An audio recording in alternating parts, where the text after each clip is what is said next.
The vast, silent theater of interstellar space unfolded around the starship Valiant, an explorer charting the fringes where Federation maps grew thin and cosmic wonders mingled with unguessed perils.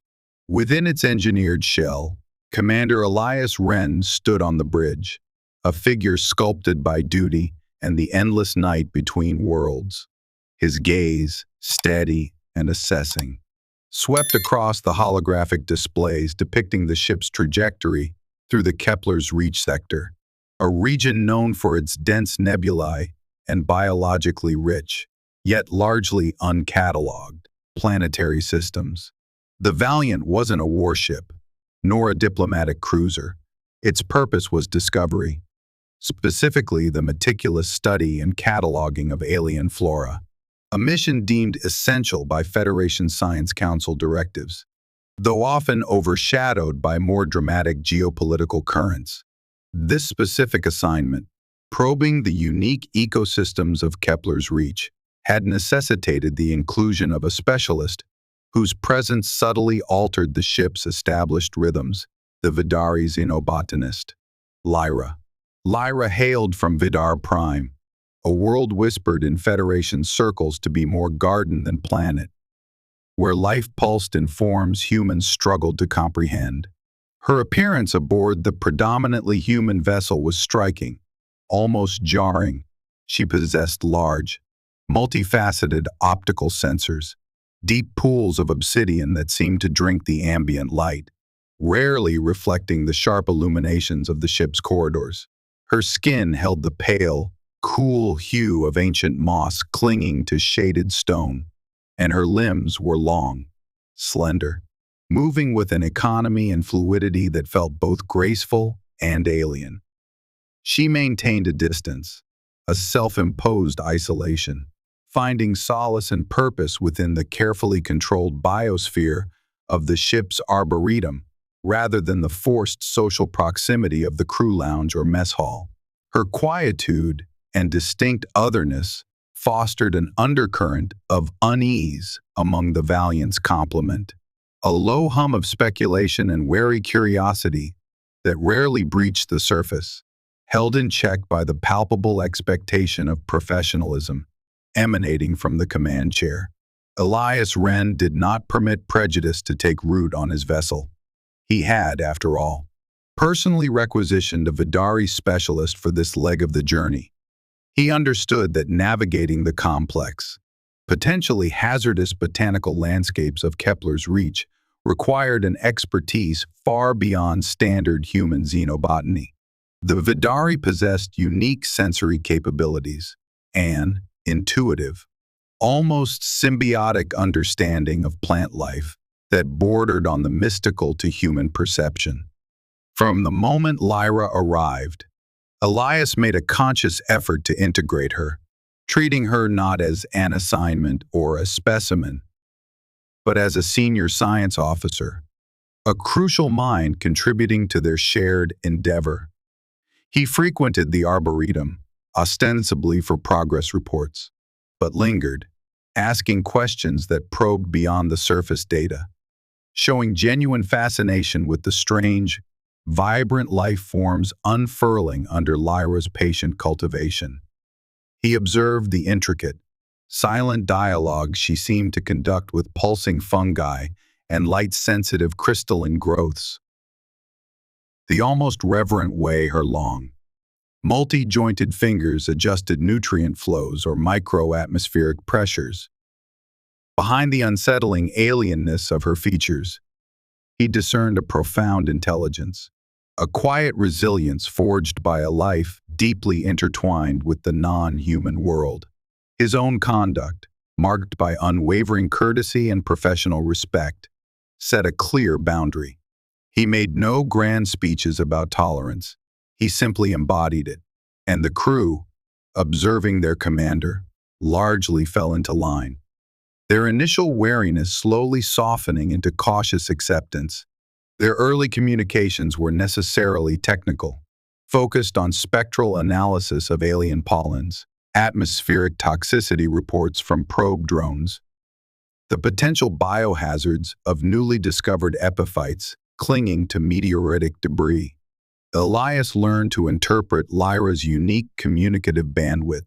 Emotion, for her, wasn't conveyed through the broad strokes of human facial expression, but through infinitesimal shifts in the tension of her shoulders, the subtle chromatic fluctuations deep within her optical sensors, the almost subsonic hum that resonated from her thorax when she was deeply focused or mildly perturbed. He became attuned to these nuances, learning that a slight cant of her head signified disagreement. A soft, rapid clicking sound indicated the processing of unexpected data, and a complete stillness often preceded a significant insight. He found himself admiring her meticulous methodology, her ability to perceive ecological relationships that remained invisible to human sensor arrays. Lyra, in turn, seemed to gradually register the sincerity behind Elias's formal politeness. She began to sense that his interest wasn't merely procedural, that he valued her mind, not just her function. She noted his consistent defense of her workspace autonomy against bureaucratic encroachment from sector science coordinators, his quiet insistence on attributing groundbreaking discoveries solely to her analysis. A specific incident cemented a subtle but significant change in their dynamic. They were analyzing samples retrieved by an away team from Kepler 186, a world shrouded in perpetual twilight and dominated by colossal networked fungal forests. A particular spore sample, seemingly inert under initial scans, suddenly exhibited an explosive CO2 release within its containment unit in the Arboretum's isolation lab. Red lights flashed, klaxons blared, warning of atmospheric contamination. Emergency force fields snapped into place, sealing the lab section. Before the automated purge systems could initiate a potentially sample-destroying sterilization sequence, Lyra moved with a speed that belied her usual deliberate calm. Her fingers became blurs across the manual override console, rerouting atmospheric processors, adjusting the containment field's energy frequency with millisecond precision, neutralizing the reaction without damaging the delicate spore structures. The alarms silenced, the red lights faded. She turned to Elias, who had rushed to the lab's observation window, her multifaceted eyes locking onto his. A low, steady thrum emanated from her. "The reaction is contained, Commander," she stated, her vocal modulator producing tones smoother, less hesitant than usual. The dormant spore encountered an unexpected resonant interaction with the containment field's baseline frequency. A cascade was averted. That was exceptionally fast thinking. "Lyra," Elias said, genuinely impressed, relief washing over him. "Your intervention prevented a serious breach and saved the sample." A faint shimmer, a transient deepening of the green in her skin around her temples, perhaps the Vidari equivalent of a pleased blush, was his only outward response for a moment. Then she added, "Understanding the delicate equilibrium of life, Commander, necessitates swift responses when that balance is threatened. It is the Vidari way." From that day forward, the professional distance narrowed, replaced by a burgeoning intellectual camaraderie. Lyra began proactively sharing findings with Elias, bringing small, intriguing specimens, a self-illuminating vine segment, a crystal that hummed with stored solar energy, to the bridge or his ready room, explaining their properties with growing confidence. She started to speak, hesitantly at first, then more fluidly, about Vidar Prime, painting pictures with words of vast, interconnected ecosystems, of ancient sentient forests that held the collective memory of her people, of the Great Weave, the fundamental Vidari concept of universal biological and energetic interconnectedness. Elias listened, captivated, Her perspective offered a lens on the universe radically different from humanity's often mechanistic or exploitative viewpoints.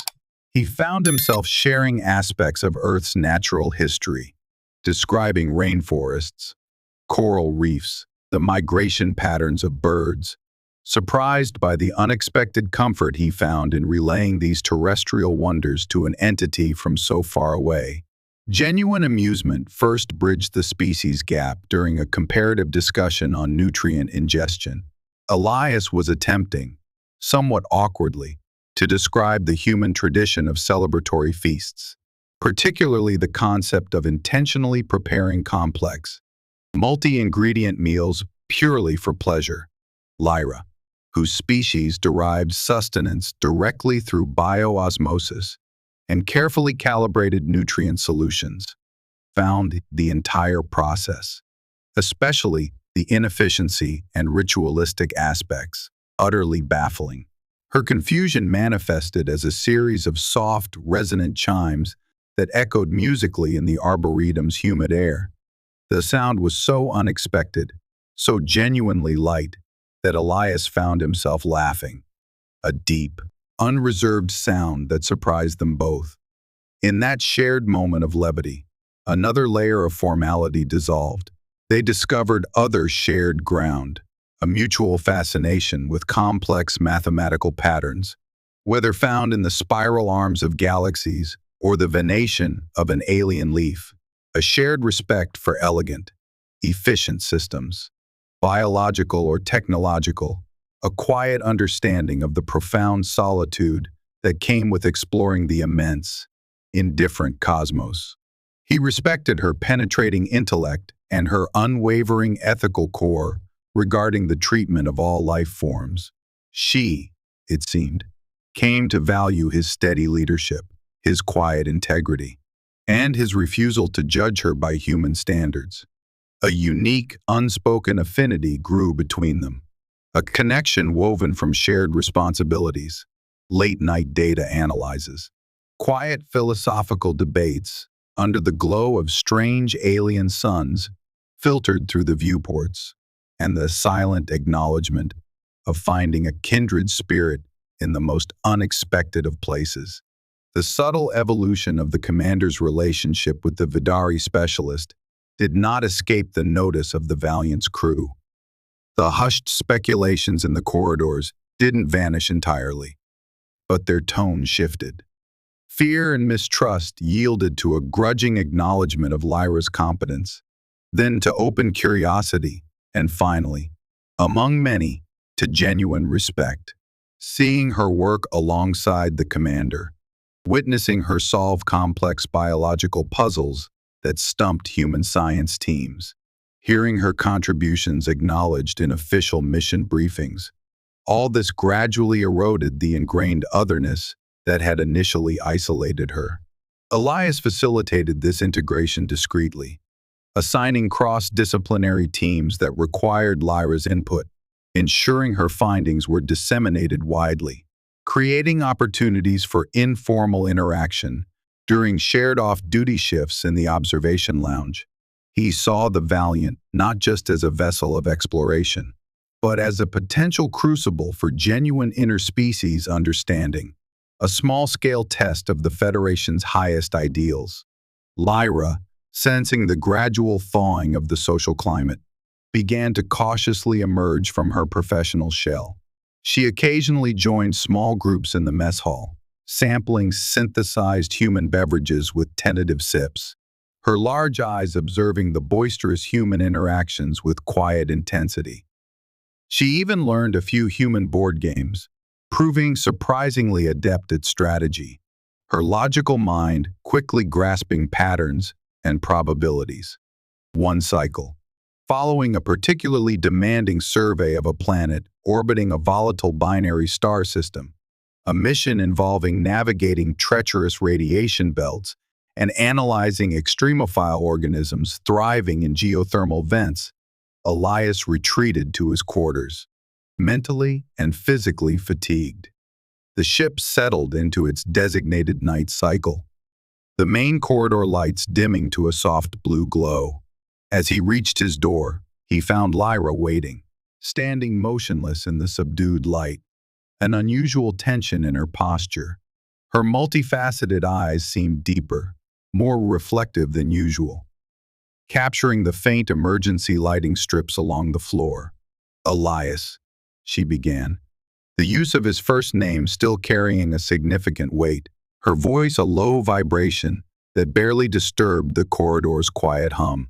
"May I have a moment of your time? There is a matter of significant personal importance I wish to discuss. Something central to my identity, to my people." A sense of premonition touched Elias. This felt different from their usual scientific or philosophical exchanges. There was a vulnerability in her stance he hadn't perceived before, mingled with a quiet determination. "Of course, Lyra," he replied, gesturing towards his open door. "Please, come in." She followed him into the relative privacy of his quarters. The space was functional, reflecting his command status but devoid of excessive personal effects, save for a few holographic images of Earth landscapes and a small, intricately carved piece of alien wood from a previous mission. Lyra remained standing near the center of the room, her slender fingers interlaced before her. She did not immediately speak, seemingly gathering her thoughts, or perhaps her resolve. "Elias," she finally continued, her voice gaining a slight resonance. "You have shown me consistent respect, fairness, and intellectual curiosity, qualities often lacking in interactions between our species. You have looked beyond my Vidari form and engaged with my mind, my work. This is rare and deeply appreciated." She paused, her gaze unwavering. "Among my species, there exists a process, a state of being, known as the Lyra. It is not merely a biological function. It is the deepest expression of trust, of connection, of shared essence. It is reserved for those we consider integral, part of our closest weave, soul kin. In your nearest linguistic approximation." Elias listened intently, sensing the profound cultural and personal significance of her words. He remained silent, allowing her the space to articulate something clearly difficult, yet vitally important to her. The air around Lyra began to subtly shimmer, as if the light itself was bending around her form. A low, almost inaudible hum emanated from her, felt more than heard, a vibration that seemed to resonate in the very deck plates beneath Elias's feet. To share the Lyra is the most sacred offering a Vidari can make. It is an unveiling of the true self, beyond the physical shell perceived by others.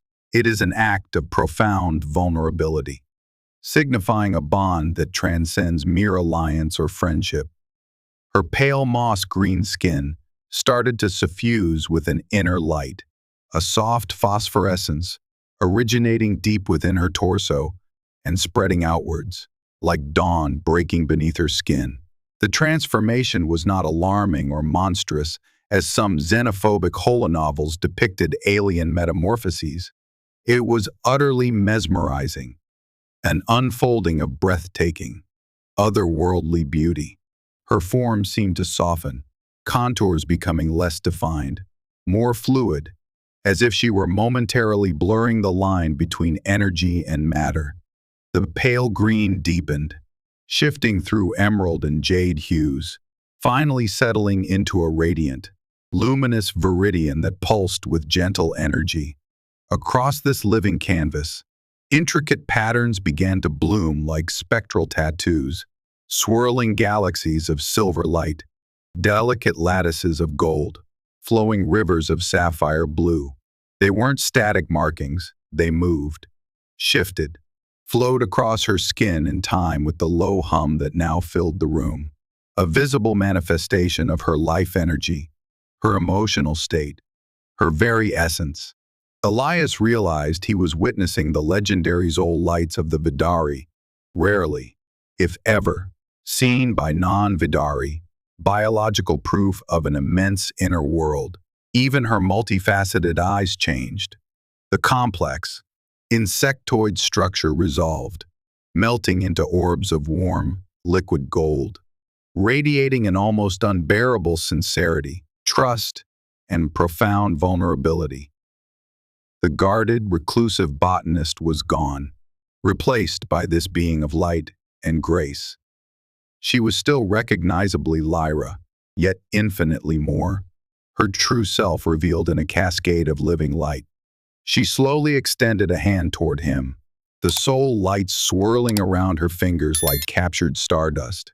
"Prepare yourself, human," she whispered, her voice no longer filtered through a standard translator, but emerging as a complex series of melodic resonances that Elias somehow understood perfectly, as if the meaning were being transmitted directly into his consciousness. "This is my core. My transformation begins now, shared with you. This is the truth of Lyra. This is the bond I offer." Elias Wren. Elias stood transfixed, caught in the radiant presence that filled his quarters. The analytical part of his mind struggled to process the biological marvel unfolding before him, but the human part, the core of his own being, responded on a much deeper level. He felt an overwhelming wave of humility, of being granted entry into something sacred. He saw no alien, no specimen, but a fellow sentient being offering the ultimate gesture of trust, revealing the very fabric of her soul. The respect he had carefully cultivated blossomed instantly into something far more profound, an undeniable, visceral connection that resonated across the vast gulf of biology and culture separating their species. He felt a powerful protective instinct rise within him, coupled with an awe that silenced all thought. Slowly, deliberately, he raised his own hand, the slight tremor in his fingers betraying the depth of his emotion. He let his fingertips brush against hers. Her skin felt impossibly soft, warm, and vibrantly alive, pulsing with a gentle energy that flowed into him, calming his racing heart, filling him with an inexplicable sense of peace, acceptance, and belonging. No words were exchanged, none were needed.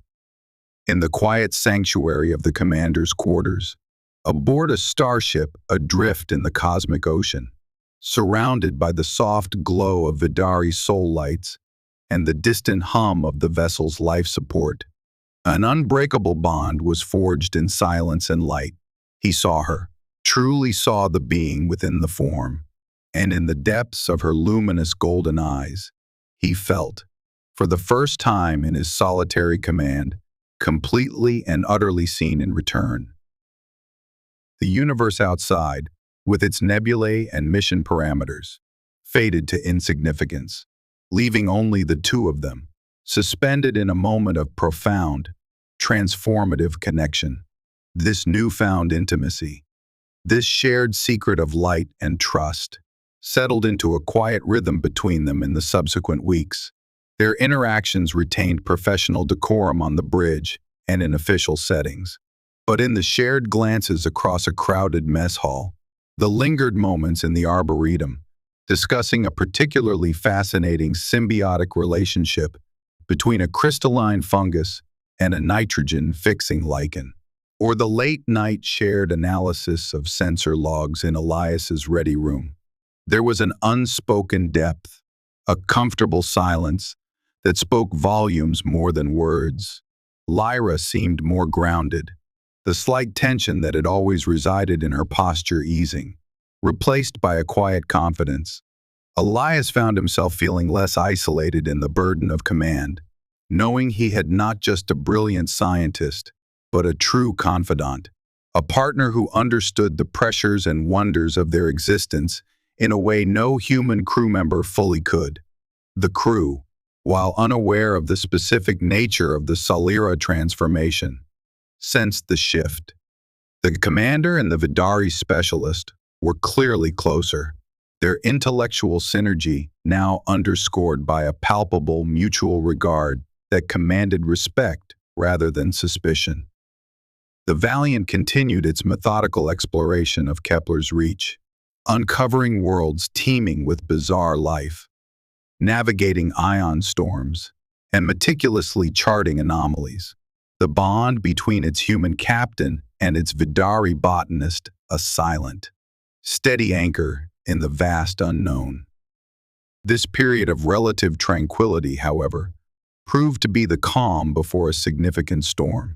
Routine long-range communications brought news that stirred unease throughout the ship. The imminent arrival of the Star Command battlecruiser Indomitable for a sector inspection tour. Commanding the Indomitable was Admiral Varel Tharn, a name that elicited mixed reactions across the fleet. Tharn was a Cantharan, a species known for their proud martial history, their formidable presence, and a cultural streak of exceptionalism that often translated into barely veiled condescension towards other Federation members, particularly non-humanoid species. Cantharans resembled large, bipedal felines, powerfully built, with keen senses and an ingrained belief in hierarchical strength. Tharn himself was reputed to be exceptionally ambitious, ruthlessly efficient, and possessed of a rigid, almost zealous adherence to his interpretation of Star Command regulations, coupled with a notorious prejudice against species he deemed biologically irregular or unpredictably alien.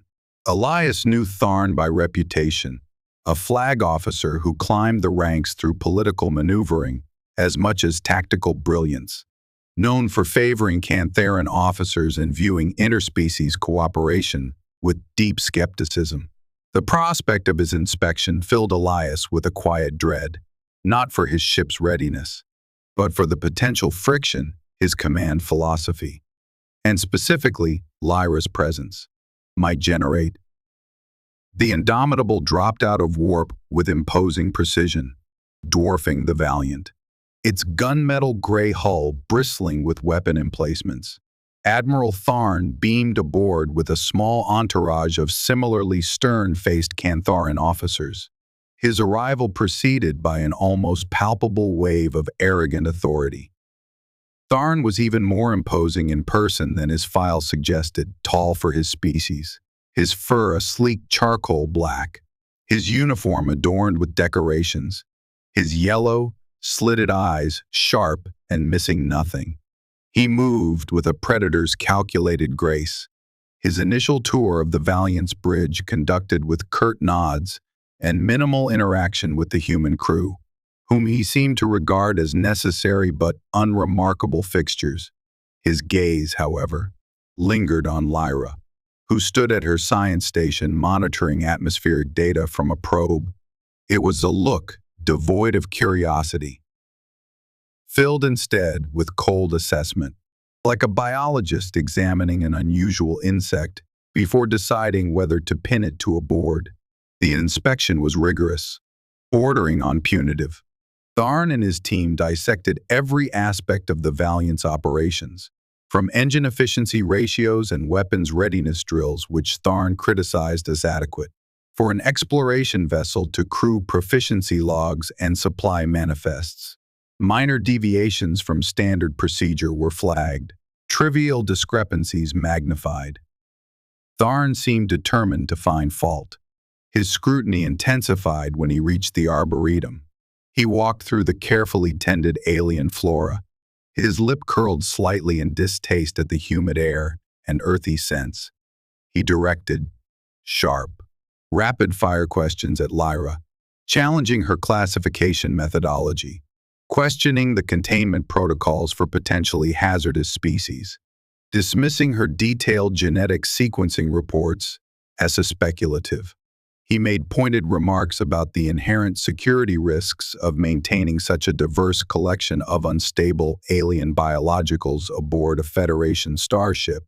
"One wonders, Commander," Tharn commented to Elias, his voice loud enough for Lyra and the accompanying officers to hear, about the wisdom of entrusting sensitive ecological research to a species whose own biology is, shall we say, fluid and poorly documented. Elias maintained a calm, professional demeanor, defending Lyra's work and the Arboretum's safety protocols with concise, factual responses, refusing to be baited by Tharn's provocations. Lyra herself remained impassive, answering Tharn's technical questions with precise data, her voice steady, though Elias could sense the immense control she was exerting. The admiral revealed his true objective during the formal inspection debrief in the Valiant's primary conference room. After delivering a grudgingly positive assessment of the ship's overall operational status, he steepled his clawed fingers, fixing Elias with a look that feigned thoughtful consideration. Commander Wren, your vessel performs adequately within its designated parameters. However, operational efficiency requires optimal personnel allocation. I have determined that Specialist Lyra's unique attributes warrant more specialized scientific oversight. He paused, letting the implication hang in the air. The unique physiological characteristics of the Vidari, particularly reports of certain transformative abilities, represent a significant scientific opportunity and a potential security variable that requires closer monitoring. Elias felt a chill despite the room's controlled temperature. Admiral, Specialist Lyra is a critical asset to this mission. Her intimate knowledge of xenobotanical interaction is unparalleled. Replacing her mid-mission would severely compromise our objectives in Kepler's reach. Tharn made a dismissive flicking motion with one paw. Fleet Command has numerous competent xenobotanists, GOTS Commander. Specialist Lyra's value now lies more in her potential as a subject for study than as a field researcher. For the benefit of Federation science, and to ensure proper containment and analysis of her condition, I am ordering her immediate transfer to the Indomitable. She will be assigned to my Chief Medical Officer's Research Division for comprehensive biological assessment. He leaned forward slightly, his yellow eyes gleaming. Think of it as a contribution to galactic knowledge, Wren. A chance to thoroughly document a fascinating, if potentially volatile, life form. The clinical detachment, the reduction of Lyra to a fascinating life form for assessment, ignited a cold fury in Elias. He saw Lyra beside him, standing rigidly, her knuckles white where her long fingers clenched at her sides. He saw the memory of her luminous transformation, the profound trust she had placed in him. He thought of her subjected to invasive scans, treated like a laboratory curiosity under the supervision of Tharn's prejudiced medical staff. The injustice was intolerable. Admiral Tharn, Elias said, his voice quiet but charged with an intensity that made Tharn's aides shift uncomfortably. With all due respect, I cannot comply with that order. Specialist Lyra is under my command, essential to this ship's mission, and she is not a specimen for assessment. Tharn's eyes narrowed to dangerous slits. Cannot comply, Commander. That sounds perilously close to insubordination. My authority in this sector is absolute. The transfer is not a request, and my duty is to my mission and my crew. Admiral, Elias countered, rising slowly to his feet, meeting Tharn's glare head-on, including protecting them from unwarranted and potentially harmful actions. Specialist Lyra remains on the Valiant. He glanced at Lyra, drawing strength from the unwavering resolve he saw reflected in her deep eyes. He knew this was the moment. The shield he had hoped never to deploy must now be raised. Furthermore, Admiral, there exists a binding legal impediment to this transfer, recognized under Federation law. Tharn let out a short, harsh laugh, a grating sound like rocks grinding together. A legal impediment. Don't be absurd, Wren. What obscure regulation do you imagine protects an alien botanist from a lawful transfer order issued by a flag officer? Elias took a measured breath, his voice clear and steady. resonating in the sudden silence of the conference room. Admiral, I refer you to the Galactic Charter, Section Gamma, governing interspecies relations and cultural rights, specifically Sub-Article 12, Paragraph 4. He recited the clause from memory, having studied it intensely with Lyra after her transformation, anticipating, perhaps subconsciously, that such knowledge might one day be necessary.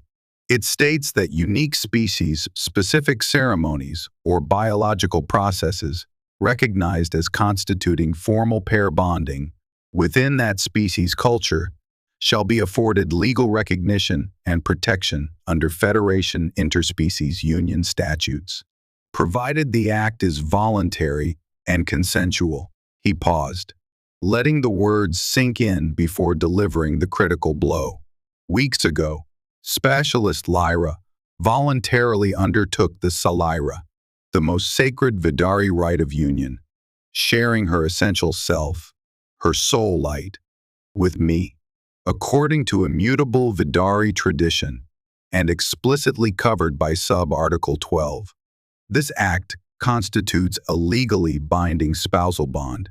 He looked directly at Tharn, his expression unyielding. Therefore, Admiral, Specialist Lyra is not merely a member of my crew. She is my legally recognized wife under Federation law. Any attempt to forcibly separate us, especially for involuntary biological assessment, is illegal and a violation of the Charter. A stunned silence gripped the room. The junior officers stared, mouths agape. Lyra looked at Elias, surprise warring with a dawning, fierce pride in her expression. Admiral Tharn's charcoal fur seemed to bristle, his face contorting in disbelief. Then rage. "Wife," he snarled, slamming a heavy paw onto the polished table, making the data pads jump. "You expect me to believe this? This fiction? A human commander claiming marriage to an alien entity based on some primitive light display. This is an outrageous fabrication. Ren, a pathetic attempt to obstruct my orders. It is not fabrication, Admiral," Elias stated firmly, his resolve hardening under Tharn's fury. "It is Vidari law, enshrined within Federation protections we are all sworn to uphold. The Salira is irreversible and signifies the deepest possible commitment.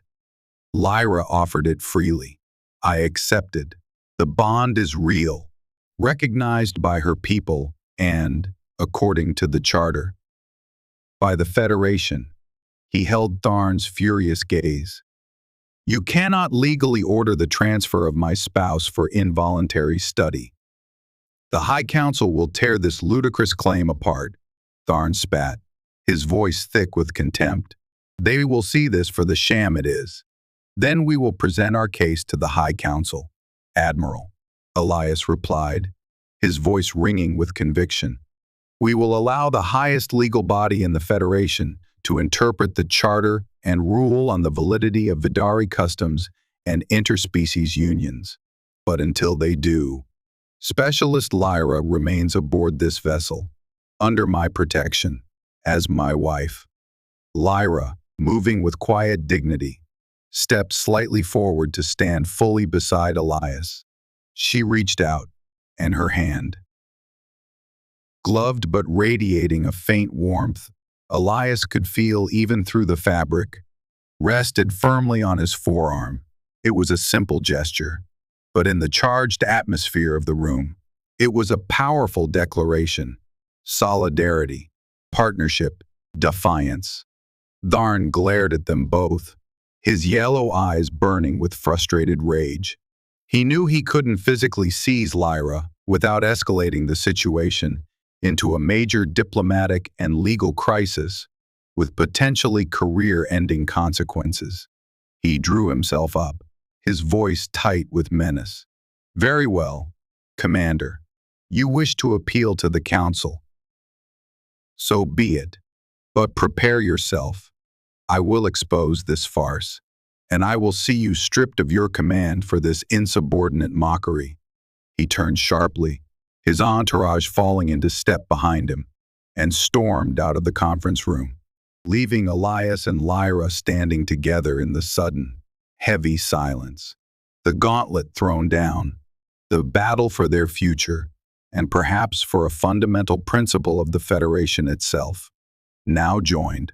The transit from Kepler's Reach to Galactic Center Station, the seat of the Federation High Council, became a crucible. The indomitable, Tharn's formidable battle cruiser, maintained a relentless, shadowing presence, a constant visual reminder of the power wielded against them. Tharn didn't engage directly, but his displeasure manifested in other ways. Official channels crackled with coded advisories questioning the Valiant's mission readiness due to command instability. Anonymous data packets, likely originating from Tharn's intelligence officers, surfaced on public networks, containing distorted accounts of Lyra's alien influence over Commander Wren, painting him as compromised and her as dangerously unpredictable. The psychological warfare was intense, designed to isolate the Valiant and erode support before they even reached the council chambers. Aboard the Valiant, the atmosphere grew thick with uncertainty. Elias convened a full crew briefing in the main cargo bay, laying out the situation with unvarnished honesty. He explained the legal basis for his actions, the significance of the Salira, and the nature of Tharn's challenge. He acknowledged the risks they all faced: political fallout, potential career repercussions, the stain of controversy.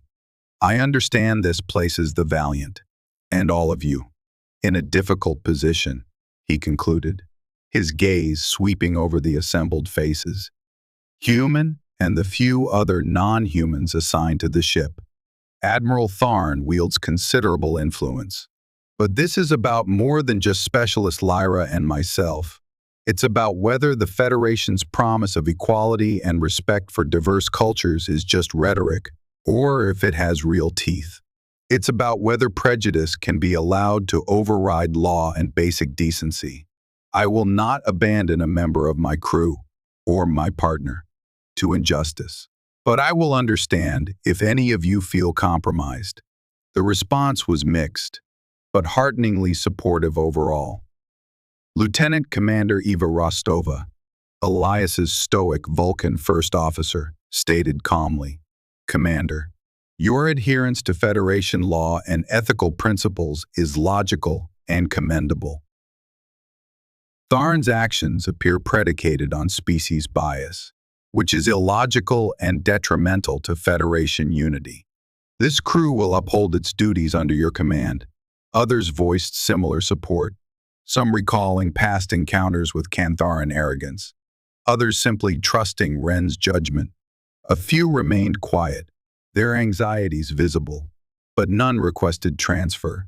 Ensign Davies, a young communications tech, spoke up hesitantly. "Sir, me cousin is married to a Grazerite. They had trouble getting housing permits on Xantar Prime last year. People said things. What you're doing, it matters, sir." To lots of folks, his words resonated, highlighting the personal stake many felt in this seemingly distant legal battle. During the long voyage, Elias and Lyra became an inseparable team, preparing their defense. They spent countless hours in the ship's library archive and Lyra's biolab.cross referencing Federation legal precedents, Cantharan political history, and Vidari cultural codices. Lyra meticulously documented the biological and energetic markers of the Salira, preparing data visualizations that even the most skeptical council member might understand. She explained the deep history of the rite, its role in Vidari society not just as marriage, but as a fundamental pillar of social cohesion and genetic propagation, emphasizing its voluntary nature and the irreversible commitment it entailed. To sever a Salira bond, she explained, her golden eyes serious, is akin to tearing the weave itself. It causes profound biological and spiritual trauma, not just to the individuals, but to the community resonance. It is simply not done. Tharn does not comprehend the magnitude of what he demands. Elias focused on the legal framework, building arguments based on the Charter's explicit guarantees of cultural autonomy and protection against discrimination. He anticipated Tharn's counterarguments, that the Lyra was too alien, too subjective, a convenient loophole. He prepared refutations, highlighting previous council rulings that upheld unique cultural practices from other species.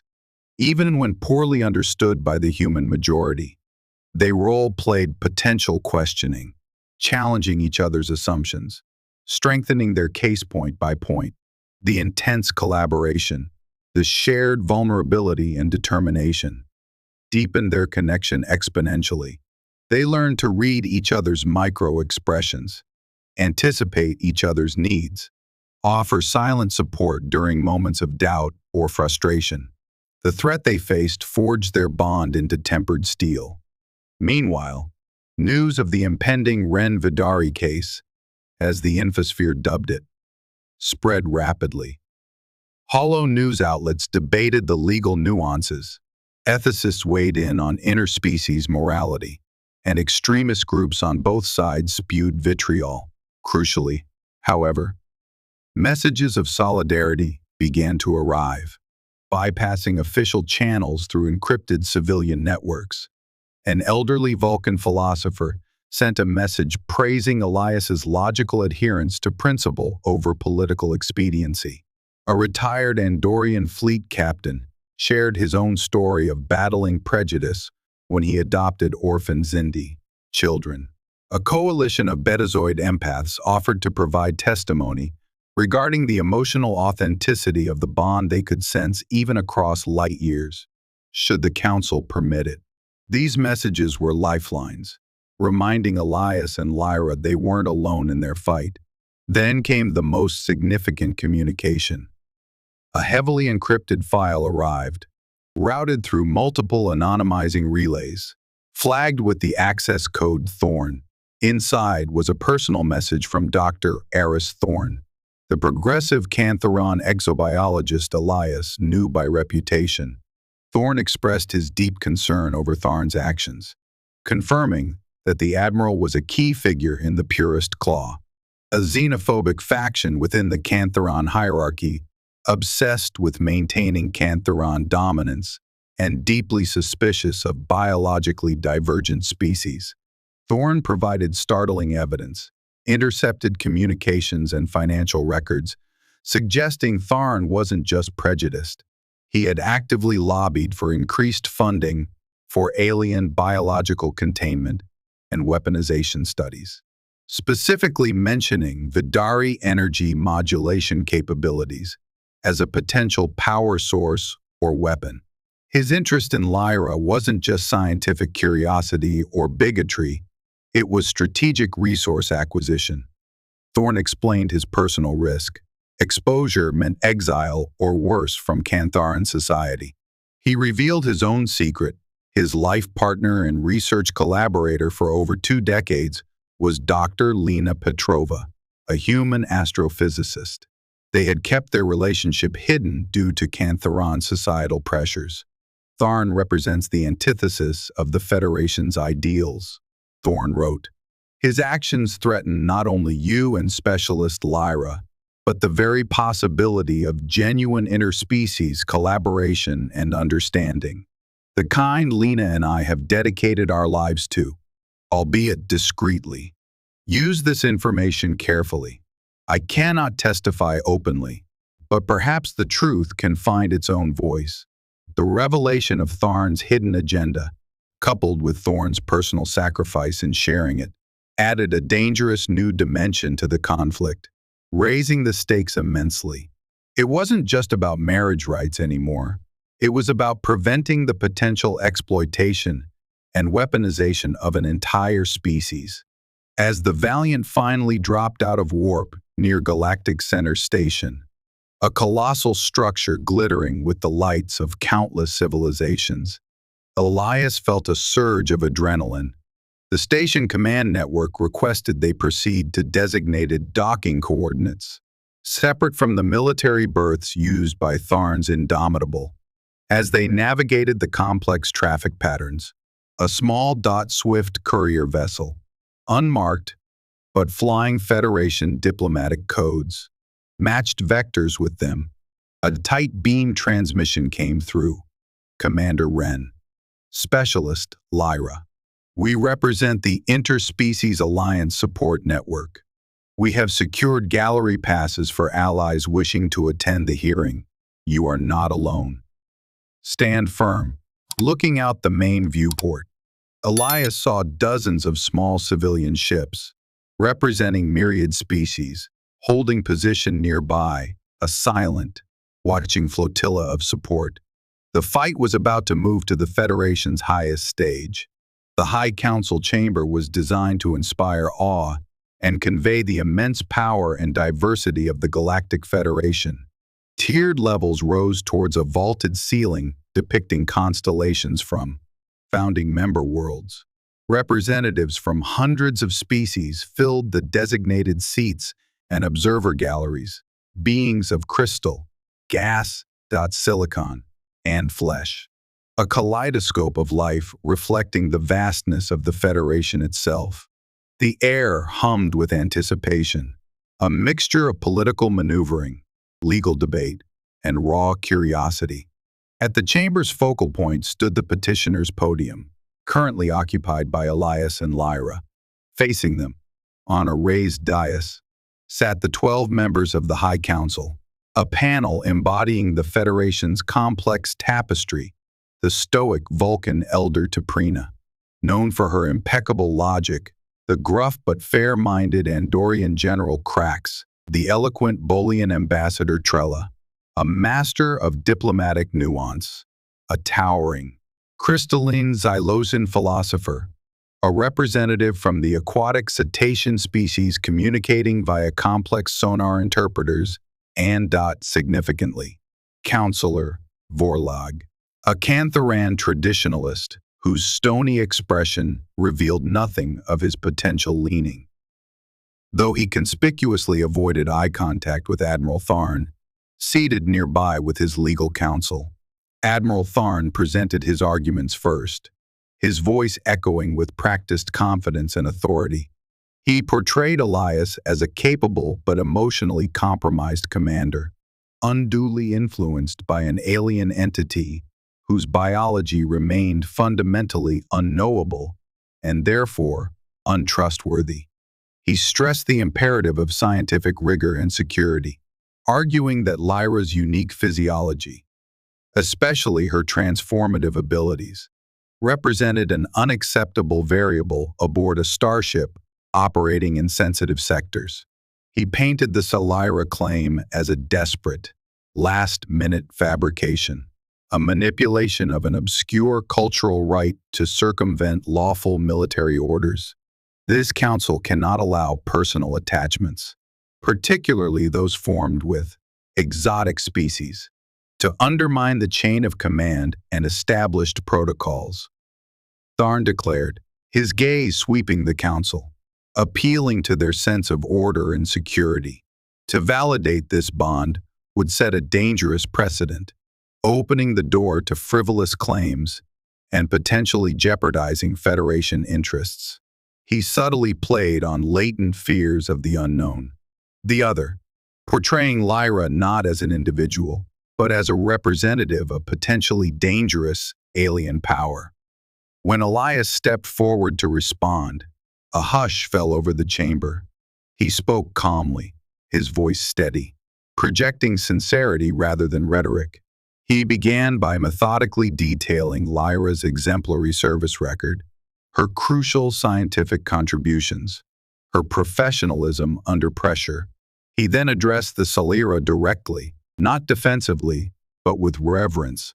Honorable counselors, the Lyra is not a primitive light show, as the admiral dismissively termed it. It is the cornerstone of Vidari identity, a profound biological and spiritual merging, signifying absolute trust and lifelong commitment. He activated a holographic display, showing simplified, non-invasive scans, illustrating the distinct bioenergetic signature shift that accompanies the Lyra. Data Lyra had meticulously prepared. This is not subjective feeling. It is measurable reality, understood and revered by Lyra's people for millennia. The Galactic Charter, in its wisdom, was written precisely to protect such unique, defining cultural and biological imperatives from external ignorance or prejudice. He then addressed Tharn's accusations directly. The admiral speaks of security risks, of unstable biology. Yet Specialist Lyra has served Star Command with distinction. The only instability demonstrated here is the admiral's unwillingness to accept a bond that challenges his narrow worldview. Elias paused, then played his most dangerous card, referencing the information from Dr. Thorne without revealing the source. We have reason to believe the admiral's interest is not purely scientific oversight. Evidence suggests a potential agenda to exploit Vidari biological capabilities, treating Specialist Lyra not as a partner in the Federation, but as a resource to be controlled or even weaponized. Is this the Federation's definition of scientific study? This accusation caused a visible stir. Tharn shot to his feet, protesting vehemently. This is baseless slander, an outrageous accusation from a desperate officer. But the seed of doubt had been planted. Counselor Taprina raised a hand, silencing Tharn.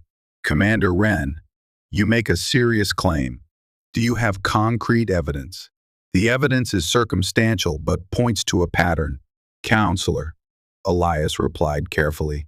A pattern of the Admiral prioritizing research into controlling alien biological assets over cooperative study. We ask the Council to consider this context when evaluating his motives for demanding Specialist Lyra's transfer. Before the Council could press further, a figure requested permission to address the chamber from the gallery. It was Ambassador Kyla Shran, the Andorian married to the Tellarite historian, her blue skin vibrant against her formal attire. Honorable Council, she began, her voice clear and strong. I speak today not just for myself, but for the delegation standing with me. As she spoke, dozens of individuals rose silently in the gallery behind her, the interspecies couples who had journeyed to witness the hearing.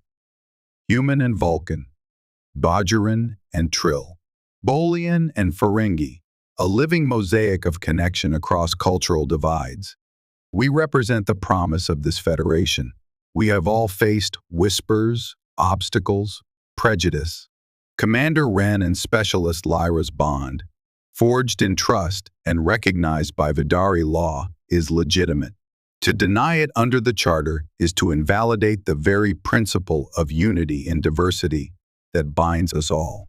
Admiral Tharn's arguments echo the bigotry we have all fought against. We urge this Council to uphold the Charter, not just in letter, but in spirit.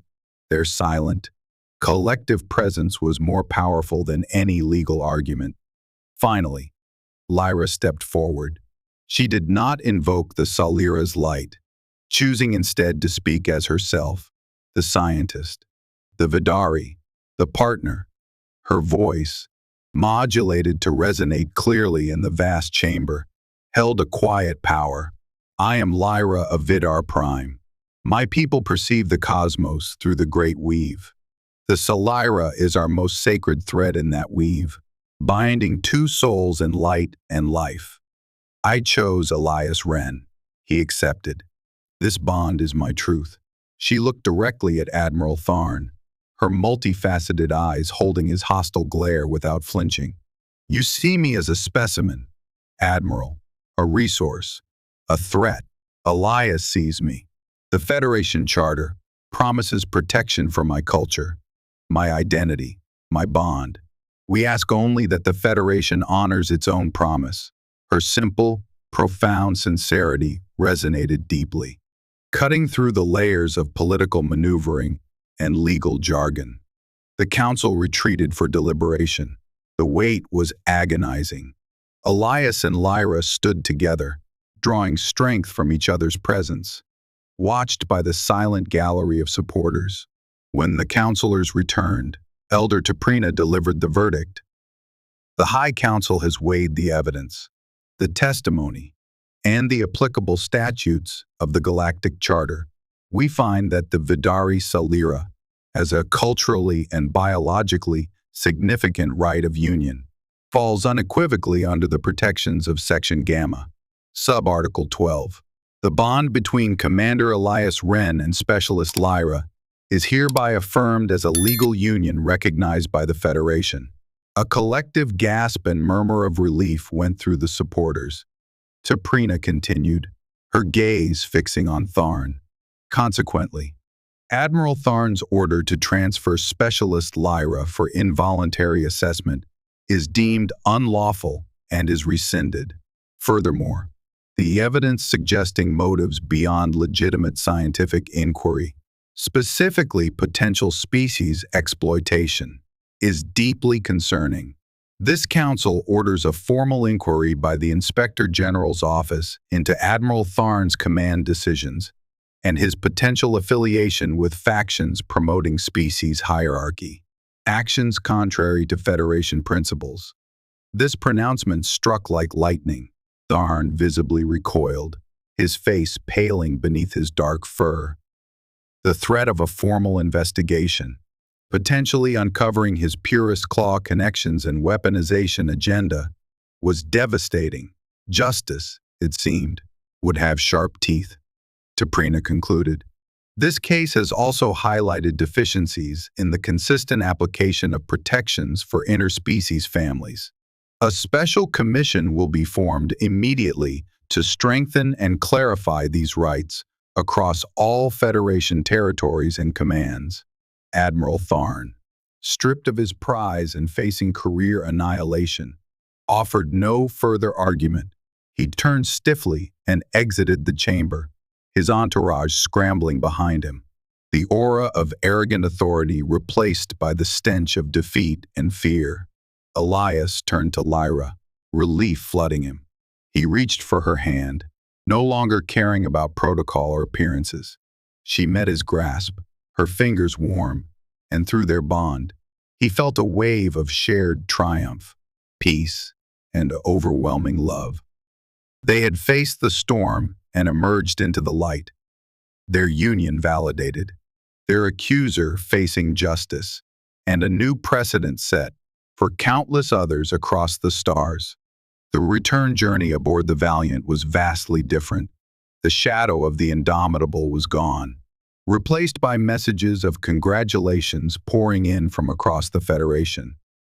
The High Council's ruling, particularly the investigation into Tharn and the formation of the Interspecies Rights Commission, sent shockwaves through Star Command. Reforms were already being discussed. New sensitivity training modules commissioned.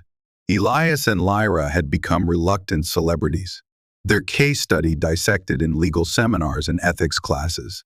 But aboard their own ship, the change was more personal.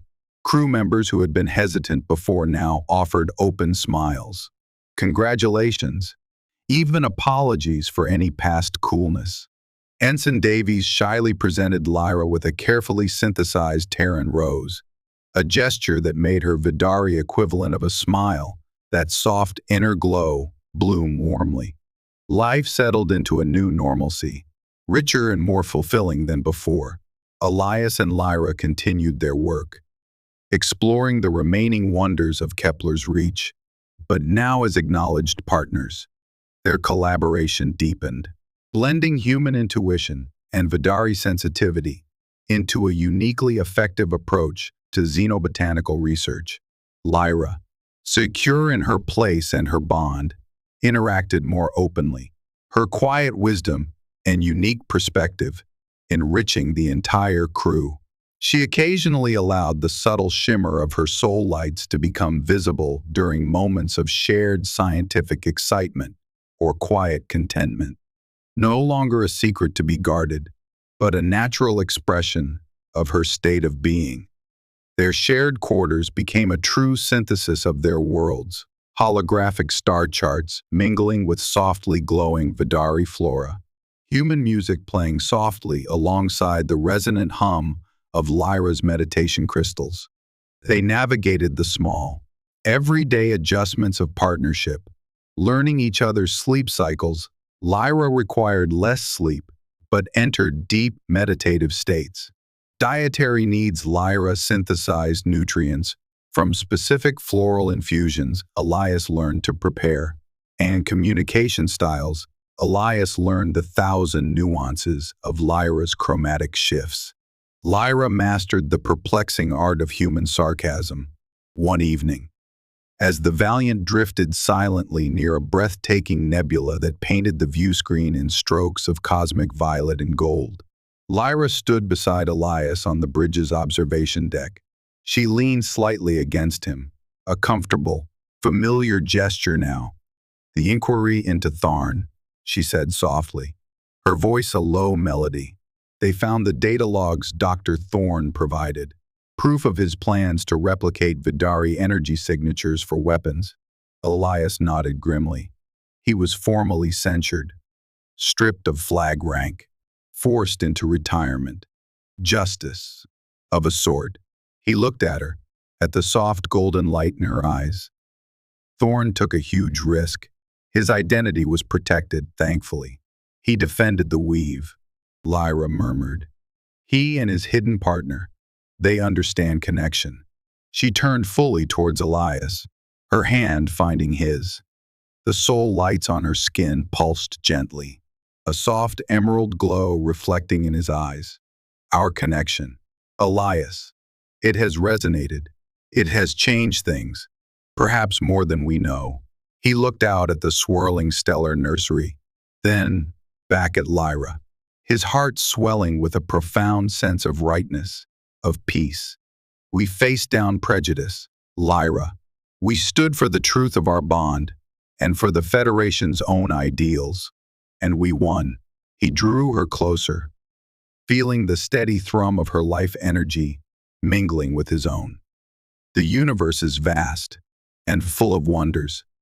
But the greatest wonder, he whispered, meeting her luminous gaze, is finding your anchor, your partner, your light in the darkness. Aboard the Valiant, continuing its journey through the endless frontier, the human commander and the Vidari scientist stood not just as symbols of change, but as living proof of its possibility. Their love, born in shared respect, tested by prejudice, and affirmed by justice, became a quiet beacon, illuminating the path toward a future where connection transcended species, and the diverse threads of the galactic tapestry could weave together in strength and harmony. Their transformation was complete.